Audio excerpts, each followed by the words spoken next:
ಮಾಧ್ಯಮಗಳಲ್ಲಿ ಭಾರತೀಯ ಜನತಾ ಪಕ್ಷದವರು ನನ್ನ ಹೇಳಿಕೆಯನ್ನು ತಿರ್ಚ್ತಾ ಇದ್ದಾರೆ. ನಾಮಫಲಕಗಳನ್ನು ಬದಲಾಯಿಸಿದಂಗೆ ಪ್ರತಿಯೊಬ್ಬರ ಹೇಳಿಕೆಯನ್ನು ತಿರ್ಚೋದ್ರಲ್ಲಿ ಭಾರತೀಯ ಜನತಾ ಪಕ್ಷದ ನಾಯಕರುಗಳು ನಿಸೀಮರು ಅಂತಕ್ಕಂಥದ್ದು ಎಲ್ರಿಗೂ ಕೂಡ ಗೊತ್ತಿದೆ. ಸೊ ಇವತ್ತು ನಮ್ಮ ವಾಕ್ ಸ್ವಾತಂತ್ರ್ಯವನ್ನು ಕೂಡ ಕಸಿತಕ್ಕಂಥ ಪ್ರಯತ್ನಗಳು ಬಹಳ ದಟ್ಟವಾಗಿ ಇರತಕ್ಕಂಥದ್ದನ್ನು ಇವತ್ತು ನಾನು ನೋಡ್ತಾ ಇದ್ದೇನೆ. ಸರ್, ಈಗ ನೀವು ಕೊಟ್ಟಂಥ ಹೇಳಿಕೆ ಇದೆಯಲ್ಲ, ಈಗ BJPಗರು ಸಂಪೂರ್ಣವಾಗಿ ವಿರೋಧವನ್ನು ವ್ಯಕ್ತಪಡಿಸ್ತಾ ಇದ್ದಾರೆ. ಅಂದರೆ ದಕ್ಷಿಣ ಭಾರತ ಮತ್ತು ಉತ್ತರ ಭಾರತ ಅನ್ನೋದು ಡಿವೈಡ್ ಜೊತೆಗೆ ಸಪರೇಟ್ ಅಂದರೆ ಒಂದು ರಾಷ್ಟ್ರದ ಇದನ್ನು ಮಾತನಾಡ್ತಾ ಇದ್ದಾರೆ. ಅಂದರೆ ರಾಷ್ಟ್ರದ ವಿಂಗಡಣೆ ಬಗ್ಗೆ ಮಾತನಾಡ್ತಾ ಇದ್ದಾರೆ ಅನ್ನುವಂತಹ ಆರೋಪ ನಿಮ್ಮ ಮೇಲೆ. ನಾನು ರಾಷ್ಟ್ರ ವಿಂಗಡಣೆ ಬಗ್ಗೆ ಮಾತನಾಡಿಲ್ಲ. ರಾಷ್ಟ್ರ ವಿಂಗಡಣೆ ಏನು ಪರಿಸ್ಥಿತಿ ಇವತ್ತು ಏನು ದೇಶ ಒಕ್ಕೂಟ ವ್ಯವಸ್ಥೆಯಲ್ಲಿ ಆಡಳಿತವನ್ನು ನಡೆಸ್ತಾ ಇರ್ತಕ್ಕಂಥವರು ಯಾವ ರೀತಿಯಾಗಿ ಒಕ್ಕೂಟ ವ್ಯವಸ್ಥೆಯನ್ನು ನಡೆಸ್ಕೊಂಡು ಯಾವ ರೀತಿಯಾದಂಥ ಮಲತಾಯಿ ಧೋರಣೆಯನ್ನು ತೋರ್ತಾ ಇದ್ದಾರೆ ಅದರ ವಿರುದ್ಧ ಧ್ವನಿಯನ್ನು ಎತ್ತಿದ್ದೇನೆ. ಇವತ್ತು ಕರ್ನಾಟಕಕ್ಕೆ ಆಗ್ತಾ ಇರ್ತಕ್ಕಂಥ ಅನ್ಯಾಯ, ದಕ್ಷಿಣ ಭಾರತದ ರಾಜ್ಯಗಳ ಮೇಲೆ ಇವತ್ತು ಆಗ್ತಾ ಇರ್ತಕ್ಕಂಥ ಅನ್ಯಾಯದ ವಿರುದ್ಧ ಇವತ್ತು ನಮ್ಮ ಸಮಸ್ಯೆಗಳನ್ನು ಆಲಿಸಲಿಕ್ಕೆ ಕೇಂದ್ರ ಸರ್ಕಾರದ ಕಿಂಚಿತ್ತೂ ಕೂಡ ಗಮನವನ್ನು ಹರಿಸ್ತಿರ್ತಕ್ಕಂಥದ್ದು. ಕೇವಲ ಅಭಿವೃದ್ಧಿಯ ವಿಚಾರವನ್ನು ಬಿಟ್ಟು ಕೇವಲ ಭಾವನೆಗಳ ಜೊತೆ ನಮ್ಮನ್ನು ಚರ್ಚೆ ಮಾಡ್ತಕ್ಕಂಥ, ನಮ್ಮ ಭಾವನೆಗಳ ಜೊತೆ ಆಟ ಆಡ್ತಕ್ಕಂಥ ಒಂದು ಪ್ರಯತ್ನ ಏನು ನಡೀತಾ ಇದೆ. ಇವತ್ತು ಈ ರಾಜ್ಯಕ್ಕೆ ಕೊಡಬೇಕಾದಂಥ ಅನುದಾನ, ನಮ್ಮ ತೆರಿಗೆ ಹಣ ಇವತ್ತು ಉತ್ತರ ಭಾರತಕ್ಕೆ ಹೆಚ್ಚು ಹರಿದೋಗ್ತಾ ಇದೆ.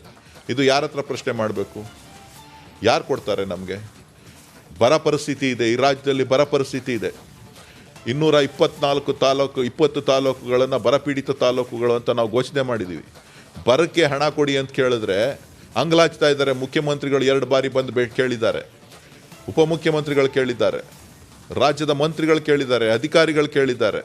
ಇನ್ನೂ ಕೂಡ ನೀವು ಹಣವನ್ನು ಕೊಡಲಿಲ್ಲ ಅಂತ ಅಂದರೆ ಯಾವಾಗ ನೀವು ಹಣ ಕೊಡೋದು? ಈಗ ಬಜೆಟ್ ಘೋಷಣೆ ಮಾಡ್ತಾ ಇದ್ದೀರಿ. ಬಜೆಟ್ನಲ್ಲೂ ಕೂಡ ನೀವು ಬರಪೀಡಿತ ಪ್ರದೇಶಗಳಿಗೆ ನೀವು ಕೊಡಬೇಕಾದಂಥ ಸವಲತ್ತುಗಳ ಬಗ್ಗೆ ಒಂದೇ ಒಂದು ಮಾತಾಡುವಂಥದ್ದಾಗಲಿ, ಇವತ್ತು ಕೇವಲ ನೀವು ಚುನಾವಣೆಯನ್ನು ಓಲೈಸೋದಕ್ಕೆ ನಿಮ್ಮ ಪದಗಳನ್ನು, ನಿಮ್ಮ ಹಳೆಯ ಏನು ಹೆಸರುಗಳನ್ನು ಬದಲಾವಣೆ ಮಾಡಿ ನೀವೇನು ಕಾರ್ಯಕ್ರಮಗಳನ್ನು ಕೊಟ್ಟಿದ್ದೀರಿ ಅದನ್ನು ಸಂಸ್ಕೃತದಲ್ಲಿ ಮತ್ತು ದೇಶಿ ಭಾಷೆಗಳಲ್ಲಿ ಹೇಳೋದನ್ನು ಬಿಟ್ಟರೆ ಕರ್ನಾಟಕಕ್ಕೆ ಕೊಟ್ಟಿರ್ತಕ್ಕಂಥ ಕೊಡುಗೆ ಏನು, ಕರ್ನಾಟಕಕ್ಕೆ ನಮಗೆ ಕೊಡಬೇಕಾದಂಥ ಪಾಲೇನು, ಆ ಪಾಲಿನ ಬಗ್ಗೆ ಇವತ್ತು ನೀರಾವರಿ ಯೋಜನೆಗಳು, ಮೇಕೆದಾಟು ಯೋಜನೆಗೆ ನಮ್ಮ ಹೋರಾಟ ನಿರಂತರವಾಗಿ ನಡೀತಾ ಇದೆ. ಅದನ್ನು ತೀರ್ಮಾನ ಮಾಡಲಿಕ್ಕೆ ನಿಮ್ಮ ಕೈಯಲ್ಲಿ ಸಾಧ್ಯ ಆಗಲಿಲ್ಲ. ಮಹದಾಯಿ ಯೋಜನೆಗೆ, ಕುಡಿಯೋ ನೀರಿನ ಯೋಜನೆಗೆ ನಾವು ಪ್ರಯತ್ನವನ್ನು ಮಾಡ್ತಾ ಇದ್ದೇವೆ. ನಾವು ಅದರ ಬಗ್ಗೆ ನೀವು ಇನ್ನೂ ಕೂಡ ನಮಗೆ ಕ್ಲಿಯರೆನ್ಸನ್ನು ಕೊಟ್ಟಿಲ್ಲ. ಭದ್ರಾ ಮೇಲ್ದಂಡೆ ಯೋಜನೆಯನ್ನು ರಾಷ್ಟ್ರೀಯ ಯೋಜನೆ ಅಂತ ಹೇಳಿದ್ರಿ, ಅದಕ್ಕೆ ಹಣಕಾಸನ್ನು ಬಜೆಟ್ನಲ್ಲಿ ಘೋಷಣೆ ಮಾಡಿದ್ರಿ. ಕೇವಲ ಬಜೆಟ್ನಲ್ಲಿ ಘೋಷಣೆ ಮಾಡಿ ಚಪ್ಪಾಳೆ ತಟ್ಟಿಸ್ಕೋತೀರಿ, ಅದಕ್ಕೆ ಹಣ ಕೊಡಲಿಲ್ಲ. ಕೃಷ್ಣಾ ಮೇಲ್ದಂಡೆ ಯೋಜನೆಗೆ ನಮಗೆ ಬೇಕಾದಂಥ ಬೆಂಬಲವನ್ನು ಕೊಟ್ಟು ಅದನ್ನು ನಮಗೆ ಅನುಷ್ಠಾನ ಮಾಡಲಿಕ್ಕೆ ಹಣಕಾಸಿನ ನೆರವನ್ನು ಕೊಡ್ತಾ ಇಲ್ಲ. ಇವತ್ತು ನಮ್ಮ ಕನ್ನಡ ಶಾಸ್ತ್ರೀಯ ಭಾಷೆಗೆ ಸಿಗಬೇಕಾದಂಥ ಅನುದಾನವನ್ನು ಇವತ್ತು ಕೊಡೋದ್ರಲ್ಲಿ ನೀವು ವಿಫಲ ಆಗಿದ್ದೀರಿ.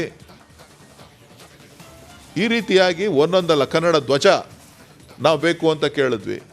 ಕರ್ನಾಟಕ ಏಕೀಕರಣ ಆದಂಥ ಸಂದರ್ಭದಲ್ಲಿ ನಾವು ಕನ್ನಡದ ಧ್ವಜವನ್ನು ನಾವು ಮಾಡಿದ್ವಿ. ಅದರ ಬಗ್ಗೆ ನಾವು ನಮ್ಮ ಪ್ರಸ್ತಾವನೆಯನ್ನು ಕಳಿಸಿದ್ರೆ ಅದನ್ನು ತಿರಸ್ಕಾರ ಮಾಡಿದ್ದೀರಿ. ಇವತ್ತು ಕನ್ನಡದ ಭಾಷೆಯನ್ನು ನಾಮಫಲಕಗಳನ್ನು ಹಾಕಬೇಕು ಅಂತ ಹೇಳಿದ್ರೆ ರಾಜ್ಯಪಾಲರು ಅದನ್ನು ತಿರಸ್ಕಾರ ಮಾಡಿದ್ದಾರೆ. ಬರದ ವೀಕ್ಷಣೆಯನ್ನು ಮಾಡಿ ಇವತ್ತಿನವರೆಗೂ ಕೂಡ ನೀವು ಹಣ ಕೊಟ್ಟಿಲ್ಲ ಅಂತ ಅಂದರೆ ನಿಮ್ಮ ಮಲತಾಯಿ ಧೋರಣೆಯನ್ನು ಯಾವ ರೀತಿ ನಾವು ಪ್ರಶ್ನೆಯನ್ನು ಮಾಡಬೇಕು? 25 ಜನ ಸಂಸತ್ ಸದಸ್ಯರಿದ್ದಾರೆ. ರಾಜ್ಯದ ಜನ ನಿಮಗೆ ಆಶೀರ್ವಾದ ಮಾಡಿ 25 ಜನರನ್ನ ಕಳಿಸ್ಕೊಟ್ಟಿದ್ದಾರೆ. ಸೊ ಇಂಥ ಪರಿಸ್ಥಿತಿನಲ್ಲಿ ಅನಿವಾರ್ಯ ಪರಿಸ್ಥಿತಿ ಬಂದರೆ ಏನು ಮಾಡ್ತಾರೆ? ಯಾವ ರೀತಿಯಾಗಿ ಇವತ್ತು ದಕ್ಷಿಣ ಭಾರತದಲ್ಲಿ ತಮಿಳುನಾಡಿನಲ್ಲಿ ಈಗಾಗಲೇ ಆ ಕೂಗು ಎದ್ದಿದೆ, ಅನೇಕ ಕಡೆ ಚರ್ಚೆಗಳು ನಡೀತಾ ಇದೆ. ಈ ಥರದ ಭಾವನೆಗಳನ್ನು ಮೂಡಿಸುವಂಥದ್ದು ಅನಿವಾರ್ಯ ಆಗ್ಬೋದು. ನಿಮ್ಮಿಂದ ನೀವು ಮಾಡ್ತಾ ಇರ್ತಕ್ಕಂಥ ನಡವಳಿಕೆಯಿಂದ ಆಗ್ಬೋದು. ಅದಕ್ಕೆ ಬೇಕಾದಂಥ ಮುನ್ನೆಚ್ಚರಿಕೆ ಕ್ರಮಗಳನ್ನು ತೆಗೆದುಕೊಳ್ಳಿ ಅಂಥೇಳಿ ಒತ್ತಾಯವನ್ನು ನಾನು ಮಾಡಿದ್ದೇನೆ. ಸರ್, ಈಗ ರಾಹುಲ್ ಗಾಂಧಿಯವರು ಭಾರತ್ ಜೋಡೋ ಯಾತ್ರೆ ಮಾಡ್ತಿದ್ದಾರೆ, ದೇಶ ಒಗ್ಗೂಡಿಸ್ತೀವಿ ಅಂತ ಕಾಂಗ್ರೆಸ್ನವ್ರು ಹೇಳ್ತಿದ್ದಾರೆ. ಇದೀಗ DK ಸುರೇಶ್ ಅವರು ಈ ರೀತಿ ಹೇಳಿಕೆ ಕೊಡೋದು ಒಂದು ರೀತಿ ಇದಕ್ಕೆ ಸಂಬಂಧಪಟ್ಟಂತೆ BJPಯವರ ರಿಯಾಕ್ಷನ್ ಭಾಳ ಸ್ಟ್ರಾಂಗ್ ಆಗಿ ಕೊಡ್ತಾ ಇರ್ತಕ್ಕಂಥ ಸರ್ ತಮ್ಮ ಹೇಳಿಕೆಗೆ. ನೋಡಿ, ದೇಶಕ್ಕೆ ಸ್ವತಂತ್ರ ತಂದುಕೊಟ್ಟಂಥ ಪಕ್ಷ ಕಾಂಗ್ರೆಸ್ ಪಕ್ಷ. ಗಾಂಧೀಜಿಯನ್ನು ಕೊಂದಂಥವರಿಂದ ನಾನು ಪಾಠವನ್ನು ಹೇಳಿಸ್ಕೊಳ್ಬೇಕಾದಂಥ ಅನಿವಾರ್ಯ ಪರಿಸ್ಥಿತಿ ಇಲ್ಲ.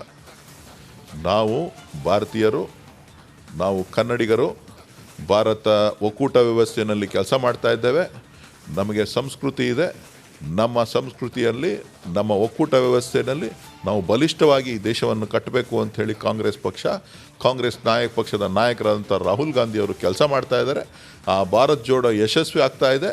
ಆ ಯಶಸ್ಸನ್ನು ತಡೀಲಿಕ್ಕಾಗದೆ ಬೇರೆ ರೀತಿಯ ಅಪಪ್ರಚಾರವನ್ನು ಮಾಡ್ತಕ್ಕಂಥದ್ದು ಎಷ್ಟರ ಮಟ್ಟಿನ ಸರಿ ಅಂತಕ್ಕಂಥದ್ದನ್ನು ದೇಶದ ಜನ ತೀರ್ಮಾನ ಮಾಡಬೇಕು. ಸರ್, ಇನ್ನು ಈಶ್ವರಪ್ಪನವರು ಒಂದು ಸ್ಟೇಟ್ಮೆಂಟ್ ಕೊಡ್ತಾರೆ ನಿನ್ನೆ. ಇವರು ರಾಜಕೀಯದಲ್ಲಿ ಇದ್ದೀನಿ ಅನ್ನುವಂಥದ್ದನ್ನು ತೋರಿಸ್ಕೊಳ್ಳಲಿಕ್ಕೆ ಈ ಮಾತು ಹೇಳ್ತಿದ್ದಾರೆ. ಹಾಗೆಯೇ ಇವರು ನಿಮ್ಮನ್ನು ಮೊಹಮ್ಮದ್ ಅಲಿ ಜಿನ್ನಾ ಕೂಡ ಹೋಲಿಸ್ತಾರೆ ಸರ್. ನೋಡ್ರಿ, ಅವ್ರಿಗೆ ಗೊತ್ತಿರೋದು ಒಬ್ಬರೇ, ಮೊಹಮ್ಮದ್ ಅಲಿ ಜಿನ್ನಾ. ಬೇರೆ ಇನ್ಯಾರೂ ಗೊತ್ತಿಲ್ಲ. ಗಾಂಧೀಜಿ ಗೊತ್ತಿಲ್ಲ, ಸುಭಾಷ್ ಚಂದ್ರ ಗೊತ್ತಿಲ್ಲ, ಸ್ವಾಮಿ ವಿವೇಕಾನಂದ ಗೊತ್ತಿಲ್ಲ. ಸ್ವಾಮಿ ವಿವೇಕಾನಂದನೂ ಬಿಟ್ಬಿಟ್ರು ಕೈ. ಈಗ ಎಲ್ಲರನ್ನೂ ಬಿಟ್ಬಿಟ್ಟಿದ್ದಾರೆ. ಈಗ ಹಿಡ್ಕೊಂಡಿರೋದು ಒಂದೇ. ಸೊ ಹಾಗಾಗಿ ಇವತ್ತು ದೇಶದ ಐಕ್ಯತೆಯನ್ನು ಕಾಪಾಡುವಂಥದ್ದು ಕಾಂಗ್ರೆಸ್ಸೇ ಹೊರತು ಇವರಲ್ಲ. ನಮಗೆ ಇವರಿಂದ ಸಂಸ್ಕೃತಿಯ ಪಾಠ ಕಲಿಬೇಕಾಗಿಲ್ಲ, ಐಕ್ಯತೆಯ ಪಾಠವನ್ನು ನಾವು ಕಲಿಬೇಕಾಗಲಿಲ್ಲ. ಈ ಒಕ್ಕೂಟ ವ್ಯವಸ್ಥೆಯನ್ನು ಉಳಿಸ್ಕೊಳ್ಬೇಕಾದ್ರೆ ಈ ದೇಶದ ಆಡಳಿತವನ್ನು ನಡೆಸ್ತಾ ಇರ್ತಕ್ಕಂಥವ್ರು ಎಲ್ಲರನ್ನೂ ಕೂಡ ಸರಿಸಮಾನವಾಗಿ ನೋಡ್ಕೊಂಡು ಹೋಗಬೇಕಾದಂಥದ್ದು ಅವರ ಕರ್ತವ್ಯ. ಆ ಒಂದು ಕೆಲಸವನ್ನು ಮಾಡಬೇಕು. ಈಶ್ವರಪ್ಪನವರು ಈಗಾಗಲೇ ಅವ್ರ ಪಕ್ಷದವರೇ ಹೇಳಿದ್ದಾರೆ ಏನೇನು ಅಂಥೇಳಿ. ಈಶ್ವರಪ್ಪನವರು ಹಿರಿಯ ನಾಯಕರು, ಅವ್ರ ಬಗ್ಗೆ ನಾನು ಮಾತನಾಡಲ್ಲ. ಸರಿ, ಇನ್ನು ಈಗ ರಾಜ್ಯದ ಅಂದರೆ ಕರ್ನಾಟಕಕ್ಕೆ ಆಗ್ತಾ ಇರೋ ಅನ್ಯಾಯದ ಬಗ್ಗೆ ನಾನು ಮಾತನಾಡಿದೆ ಅಂತ ಹೇಳಿದ್ರಿ ನೀವು. ಆದರೆ ಈಗ BJPಗರು ಹೇಳ್ತಾ ಇರೋದು DK ಸುರೇಶ್ ಅವರು ನಾಡದ್ರೋಹಿ, ದೇಶದ್ರೋಹಿ, ಹಾಗೆ ಈ ಮತ್ತೊಂದಷ್ಟು ಆರೋಪಗಳನ್ನು ನಿಮ್ಮ ಬಗ್ಗೆ ಮಾಡ್ತಾ ಇರೋದು. ಅವ್ರು ಏನೇನು ಆರೋಪ ಮಾಡ್ತಾರೋ ಮಾಡಲಿ, ಎಲ್ಲ ಒಳ್ಳೆಯದೇ ಅಲ್ವಾ. ಅವ್ರಂಗೆ ಹತ್ರ ನಾನೇನು ಸರ್ಟಿಫಿಕೇಟ್ ತೊಗೋಬೇಕಾಗಿಲ್ಲ. ಯಾರೋ BJPಯವರು ಟ್ವೀಟ್ ಮಾಡ್ತಾರಲ್ಲ, ಟ್ವೀಟ್ ಮಾಡೋರ ಹತ್ರ ಅಥವಾ ಇನ್ಯಾರ ಹತ್ರನೋ ಇಲ್ಲಿ ಯಾರ ಹತ್ರನೋ ನಾನು ಸರ್ಟಿಫಿಕೇಟ್ ತೊಗೋಬೇಕಾಗಿಲ್ಲ. ನನ್ನ ಕ್ಷೇತ್ರದ ಜನ ಸರ್ಟಿಫಿಕೇಟ್ ಕೊಟ್ಟಿದ್ದಾರೆ ನನಗೆ. ರಾಜ್ಯದ ಜನರ ಹಿತ ಕಾಪಾಡುವಂಥದ್ದು ನನ್ನ ಕರ್ತವ್ಯ ಆಗಿದೆ. ರಾಜ್ಯದ ಜನರ ನೆಲ, ಜಲ, ಭಾಷೆ, ಈ ಭಾಷೆಯ ಸಂಸ್ಕೃತಿಯ ಗೌರವವನ್ನು ಎತ್ತಿಡಿಬೇಕಾದದ್ದು ನನ್ನ ಕರ್ತವ್ಯ. ನಾನೊಬ್ಬ ಭಾರತೀಯನಾಗಿ ನನ್ನ ರಾಷ್ಟ್ರೀಯತೆಯನ್ನು ಇವ್ರು ಯಾರೂ ಕೂಡ ಪ್ರಶ್ನೆ ಮಾಡಲಿಕ್ಕೆ ಸಾಧ್ಯ ಇಲ್ಲ. ಸರ್, ಕೊನೆಯದಾಗಿ ನಿಮ್ಮ ಕ್ಷೇತ್ರದ ಬಗ್ಗೆ ಅಂದರೆ ಲೋಕಸಭಾ ಬೆಂಗಳೂರು ಗ್ರಾಮಾಂತರ ಲೋಕಸಭಾ ಕ್ಷೇತ್ರದ ಬಗ್ಗೆ ಕುಮಾರಸ್ವಾಮಿ ಅವರು ಒಂದು ಮಾತನ್ನು ಹೇಳ್ತಾರೆ. ಈ ಬಾರಿ ತಿಪ್ಪರ್ಲಾಗ ಹೊಡೆದರೂ ಕೂಡ DK ಸುರೇಶ್ ಅವರು ಗೆಲ್ಲೋದಕ್ಕಾಗೋದಿಲ್ಲ. BJP ಮತ್ತು JDS ಒಗ್ಗೂಡಿ ಈ ಬಾರಿ ಅವರನ್ನು ಸೋಲಿಸ್ತೀವಿ ಅಂತಹ ಮಾತನ್ನು ಹೇಳ್ತಾರೆ. ತಿಪ್ಪರ್ಲಾಗ ಯಾಕೆ ಹೊಡಿತಾರೆ ಅವರು? ತಿಪ್ಪರ್ಲಾಗ ಯಾಕೆ ಹೊಡಿತಾರೆ? ಎಲ್ಲಿ ಬೆಂಗಳೂರು ಗ್ರಾಮಾಂತರದಲ್ಲಿ ತಿಪ್ಪರ್ಲಾಗ ಹೊಡಿತಾರ? ಕೇಳ್ಬಿಟ್ಟು ಹೇಳಿ. ತಿಪ್ಪರ್ಲಾಗ ಯಾಕೆ ಹೊಡಿತಾರೆ ಅಂತ ಅವ್ರನ್ನ ಕೇಳ್ಬಿಟ್ಟು ಹೇಳಿ ನನಗೆ.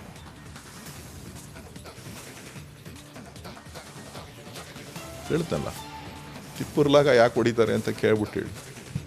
ಸರ್, ಈಗ ನಿಮ್ಮ ವಿರುದ್ಧ ಅವರ ಸ್ಪರ್ಧೆ ಏನಾದರೂ ಆದರೆ ತಿಪ್ಪರ್ಲಾಗ ಹೊಡೆಯೋರ ಹತ್ರ ನಾನೇನು ಮಾತಾಡಲಿ?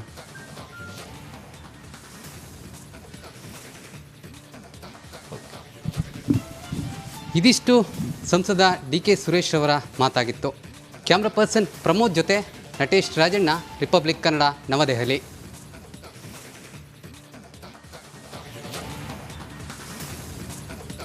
ಇದು ಸಂಸದ DK ಸುರೇಶ್ ಅವರ ಎಕ್ಸ್ಕ್ಲೂಸಿವ್ ಮಾತು ರಿಪಬ್ಲಿಕ್ ಕನ್ನಡ ಜೊತೆ.